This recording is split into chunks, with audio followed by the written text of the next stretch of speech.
Welcome back to the Bluechip Breakdown, Vols fans. I'm your host, Bull. I can't believe that we're just a couple of days away from kickoff. It's been a real long off season, and I actually feel like this week is going by faster than I thought it would. So that's great, but as we're still trying to pass the time by, let's go ahead and talk about some players that could ball out for us coming up on Saturday. Offense and defense, we'll talk a little bit about the stat lines as well. And we also heard from a coach with UT Chattanooga and a coach with our Tennessee Volunteers over the past couple of days. I had some takeaways from, what they had to say to the media and what it could mean for us coming up on Saturday. And I've got a stat right here, as it pertains to the ACC, because we all know that Georgia Tech was able to beat Florida State in the ACC opener in week 0. There's been a whole lot of talk about who can still win the ACC, who's going on to the playoffs. Well, lo and behold, the last team to lose their ACC opener and go on to win the ACC was Florida State back in 1998. And we all know that they went on to lose to our Tennessee Volunteers in the first ever BCS national championship. It feels a whole lot like 98. Wanted to share that with y'all, but please make sure to like and subscribe to the channel. Let's go ahead and jump into the video. All right, let's start off with our defensive coordinator, Tim Banks, talking on the Vol calls last night. Number one thing that I took away is he's very excited about our defensive line, says that they're deep. I think that we will rotate several players in this game. He also talked about James Pierce. He said that everything that he's seen in spring and fall camp leads him to believe that James Pierce will have another breakout year for us. Obviously, that's really big, but back to what we could see on Saturday, I feel like we will rotate guys in very frequently. The starters, okay, like that starting 4 probably only plays for a couple of series, maybe 3.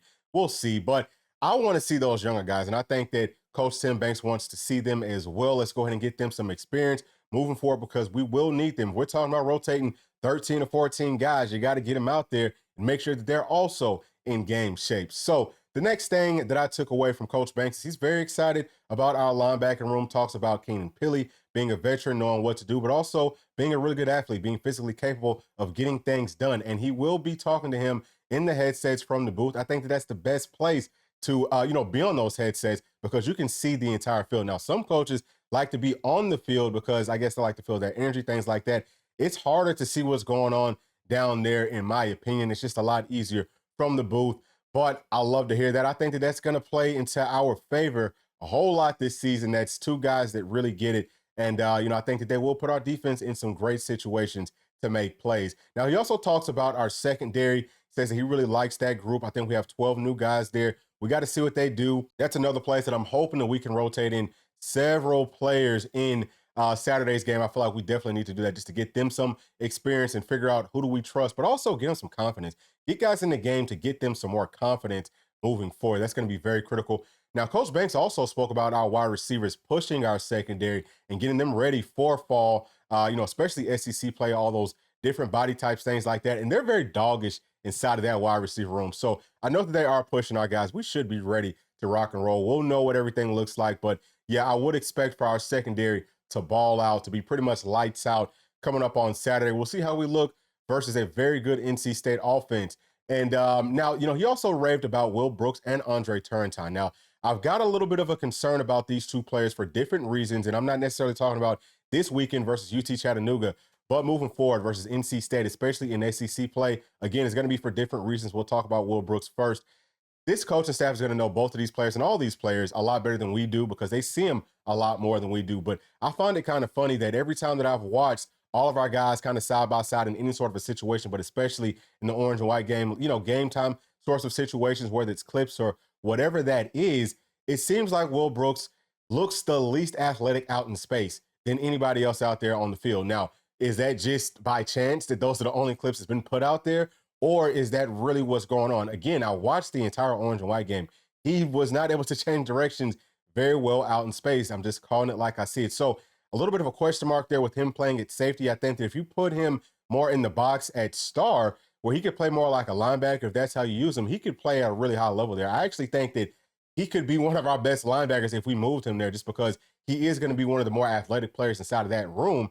But he could also cover tight ends, I think, pretty well. But whenever you isolate him, out on an island playing at safety with no help behind him for the most part, things can get a little bit dicey there, in my opinion. Now, with Andre Turrentine, my biggest concern is going to be, will he stick his face in there all the time?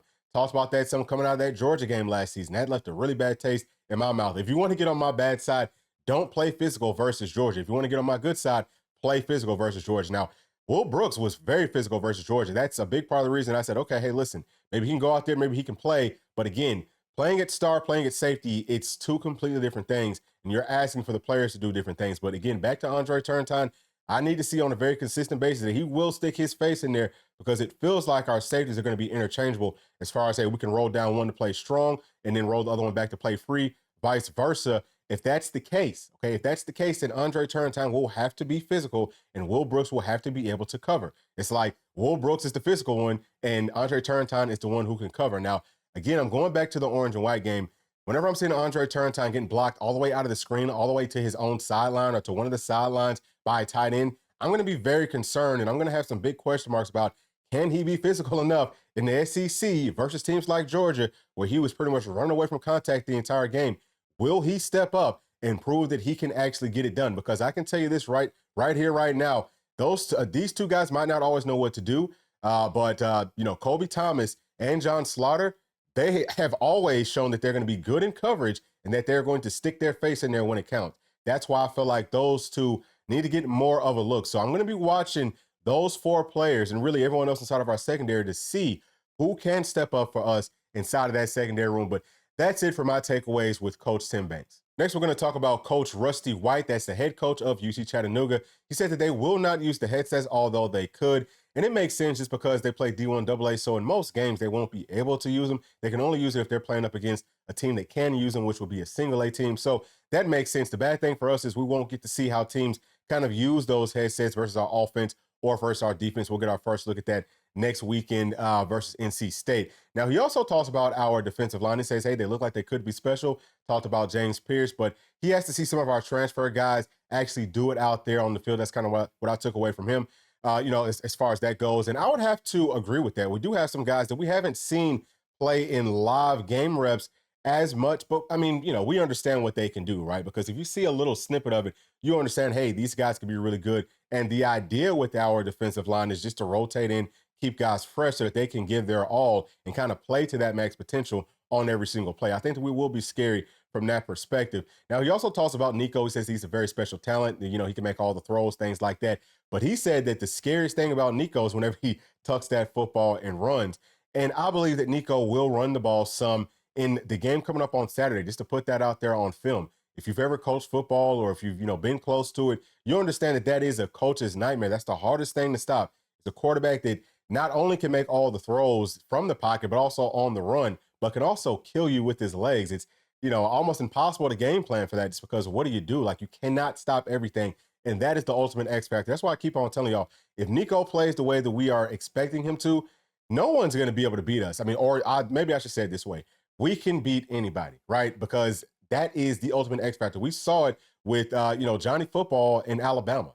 They pretty much won that game because of Johnny Football. So that's what Nico can bring to this team.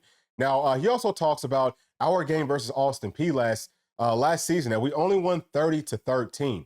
Now, he talks about, hey, Tennessee didn't play well in that game, really at all. He said that we looked terrible. I mean, he didn't say it that way, but pretty much he's saying that we looked terrible in that game. He feels like maybe we're looking ahead. And of course, we had Florida coming up after Austin Peay. So I would have to agree with that.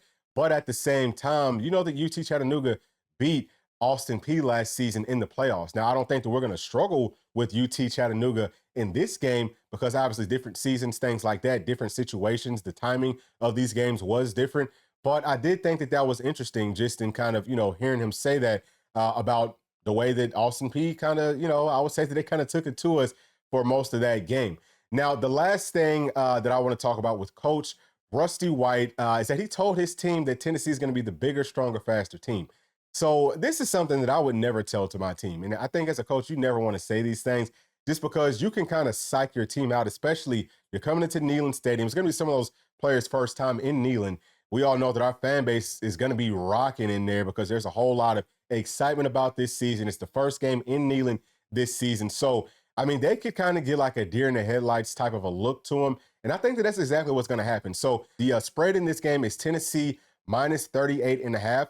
I would take the Vols in that one for sure. I think that this one is going to get out of hand very early just because I don't think that that's a good idea to go in and tell your teammates, hey, these guys are going to be bigger, stronger, faster than you. Pretty much nothing that you can do to win. I think that's a bad way to approach this game. All right, now let's take a look at our week one offense, and I'll go through each position group, tell you what players I feel like will perform the best in those position groups. Number one at quarterback, of course, Nico, I believe, is going to end up having the best game at quarterback. He's going to look the best because I think that he is the best quarterback on this roster. I think that's a no-brainer. But at the same time, he should only play, I mean, at most, probably 2 quarters. I mean, maybe he plays a little bit into the start of that third quarter, but I would think he's only going to pretty much get 2 quarters to play. But he's probably going to be passing the ball the most because by the time guys like Gas and Moore and Jake Merklinger come in, we're going to be up by too much to keep passing, as often as we will with Nico. So I think that his stats will look the best from top to bottom. I have him with 3 touchdowns passing, and I have him with at least 1 rushing touchdown. I think he's going to put everything on display for the world to see. And again, make them have the game plan for everything that we can do in this offense. Now on to the running backs. Dylan Sampson's probably not going to run the ball too much. I think that he might maybe have the least amount of yards, the least amount of carries, all of that in this one. But I do feel like the running backs will see a lot of carries as a group, but individually, probably not too many. I'd say 11 would probably be the high, and I'm going to give that to Deshaun Bishop. And I don't even know if he gets that many. I actually kind of feel like he might only get about 7 carries in this game because maybe you want to rotate guys like Cam Seldon in. You also got to rotate in Peyton Lewis and Khalifa Keith. You probably want to get Hunter Barnes, Patrick Wilk. I mean, you probably want to see everybody inside of this running back room get a little bit of burn. So how about we change it to the high could end up being 7. We'll give that to Deshaun Bishop. I'm going to give him, we'll call it 85 yards on 7 carries, and I'm going to give him 1 touchdown. I think he's going to look very good. I think he might end up being maybe the most overall impressive player inside of this room, but also Peyton Lewis should look really good in this one. I've got him getting somewhere over 50 yards on about 5 carries. I think that Cam Seldon probably gets 5 to 6 carries. I've got him at about 60, 70 yards, maybe 80, something like that. But again, I think that we could have 5 guys inside of this room score touchdowns. I think that Khalifa Keith is going to be impressive in this game as well. Now let's move on to our tight end room. I've got Ethan Davis with, I'm going to say about 75 yards on, we'll call it 4 catches with 1 touchdown. I don't think that the other tight ends will score touchdowns. I mean, maybe they will, but I think that they'll have good games, maybe about 40, 50 yards on 3, 4 catches, something like that, with Holden Stays and with Miles Kittelman. But I don't know if they will be able to get into the end zone. But again, you just never know, because if we go into that 2, 3 tight end set down there by the goal line, hey, man, I can see any of those guys going to work. That's a really deep room. Now, we'll skip past the offensive line because there's no stats to talk about with them. But let's talk about our wide receiver room. I think that Chris Brazzell will have at least 1 touchdown. I think he's going to look the most overall impressive out of everyone inside of that room just because he's such a freaky athlete. But I do have him with at least 1 touchdown on probably 3 or 4 catches. I'm going to give Squirrel White 3 or 4 catches as well and a touchdown. Maybe just not as many yards, but hey, could end up being more because Squirrel's going to be that deep threat. I think that he will get open for at least 1 deep pass in this game. And now Brew. I think that Brew will get maybe 2 or 3 catches in this game. You don't want to give him too many. I don't think you want to throw it to him too many times. It's because you still want to make sure that he's healthy for NC State. I think he's fine, though. But I give him 2 or 3 catches for about 30 or 40 yards. Now, let's talk about the people that we can't see on this screen. Dante Thornton, I'm expecting for him to probably score a touchdown in this one. I think Mike Matthews will score 1. Chaz Nimrod's going to look really good. I don't know if he scores or not.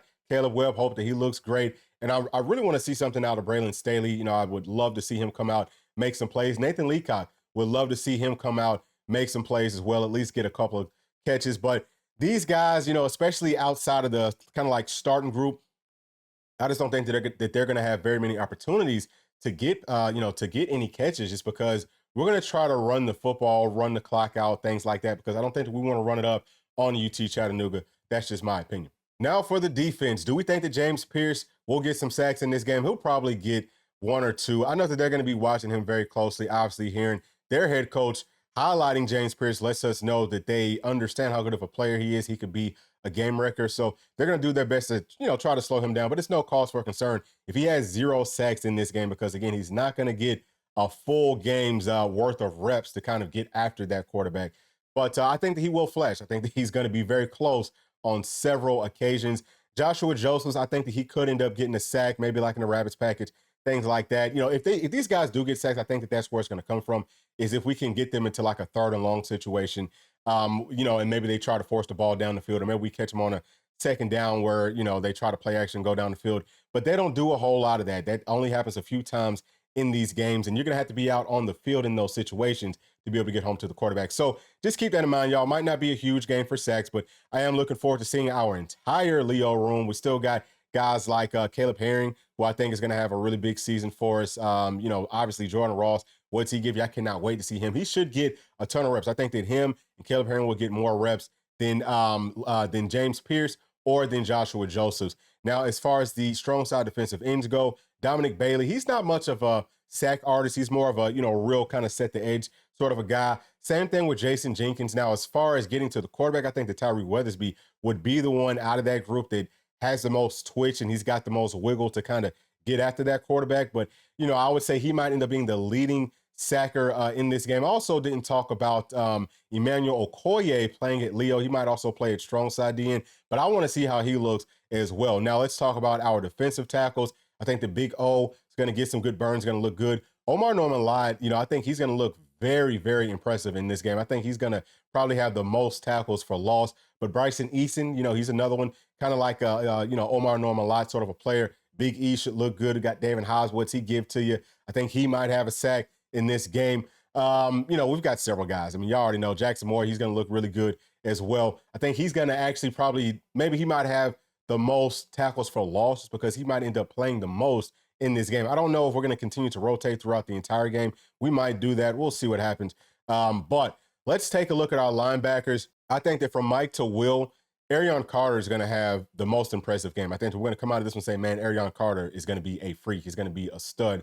I can see him getting a pick. I can see any of these guys having a really big day. Don't know how much our starters play, but, of course, you're looking forward to seeing everyone going out there, getting things done. I'm really much looking forward to seeing Edwin Spillman. I think he's going to have a really big day for us on special teams, but also getting out there and getting to play. You need to get these young guys out there, Coach. I hope that we will get them out there early and often because we're probably going to need them at some point this season. Now for the cornerbacks, I've got Jamal McCoy and Ricky Gibson potentially getting some interceptions in this game. I think that Jamal McCoy would be one that you would see come up, jump some of those shorter routes, get a pick six. And I think that Ricky Gibson is a guy who might stay on top of a route and get a pick from that, from that perspective, or on like a dig route, something like that. I could see him getting interceptions there. But, the rest of our, cornerbacks right there, we got J-Mac, he's another one that I feel like he could look good. Maybe just being patient and getting some interceptions, just making some plays, breaking up on the football. But I also like Jordan Matthews to have some opportunities to get some interceptions as well. Now, let's talk about star man, Christian Harrison and Boo Carter. I think that Boo Carter is going to have a really big day just because he's from Chattanooga, if I'm not mistaken. So he's probably going to have a lot of his friends, a lot of his family will be in Knoxville for this game. And he's going to want to look good right here, okay? So I think that Boo Carter will look special, and he might kind of steal the show from the defense as a whole. I think we're going to come away from this and say, man, Boo Carter looks like the real deal. He needs to be starting, but you have to see it versus the better competition. So I think Christian Harrison will also look good. I think that he'll play solid. Maybe, not a whole lot of flashy plays that we can talk about as fans, but the coaching staff will see, man, look, he was consistent, but there is something to be said about being a playmaker. We'll see. I think that's two guys that can make plays. That's another one that I'll be watching closely, but you can kind of sit back and watch that. You don't have to you don't have to stress about it because you trust both of those guys. Now, as far as the safeties go, we've talked about them some.